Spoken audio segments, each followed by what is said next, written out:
Pengertian koloid.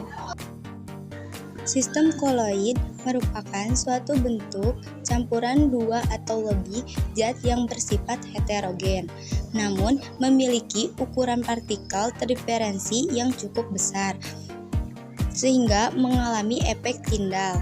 Bersifat heterogen berarti partikel terdiferensi tidak terpengaruhi gaya gravitasi atau gaya lain yang dikenakan kepadanya, sehingga tidak terjadi pengendapan. Jenis-jenis koloid. 1. Sol. Sistem koloid ini terbentuk dari fase terdispersi berupa padatan dan fase pendispersinya berupa cairan. 2. Aerosol. Jenis koloid ini di mana fase terdispersinya berupa zat padat atau cair dan medium, pendispersinya berupa gas. 3. Emulsi. Jenis koloid di mana fase terdispersinya zat cair dan medium, pendispersinya juga zat cair. 4. Buih. Jenis koloid ini di mana fase terdispersinya berupa gas, sementara medium pendispersinya berupa zat cair. 5. Gel. Koloid yang terbentuk dari campuran zat padat dan zat cair. Sifat-sifat koloid. 1. Efek Tyndall. Efek Tyndall adalah cahaya yang berhamburan oleh partikel koloid, di mana partikel larutan berukuran lebih kecil daripada partikel koloid. Oleh karena itu, berkas cahaya dapat dihamburkan. 2. Gerak Brown. Gerak Brown adalah gerak acak dari partikel koloid yang bisa dilihat hanya lewat mikroskop ultra. Pergerakan acak tersebut disebabkan adanya tumbukan.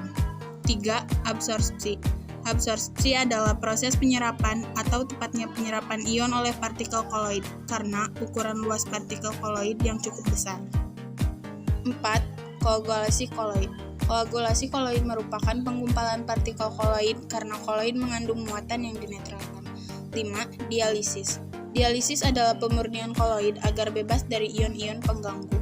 6. Elektroforesis. Elektroforesis adalah pergerakan partikel koloid di dalam medan listrik karena adanya muatan yang terkandung di dalam partikel koloid tersebut. 7. Koloid liofil dan liofob. Liofil merupakan partikel dengan zat terdispersi yang bisa menarik mediumnya, sehingga ada gaya tarik-menarik antara keduanya.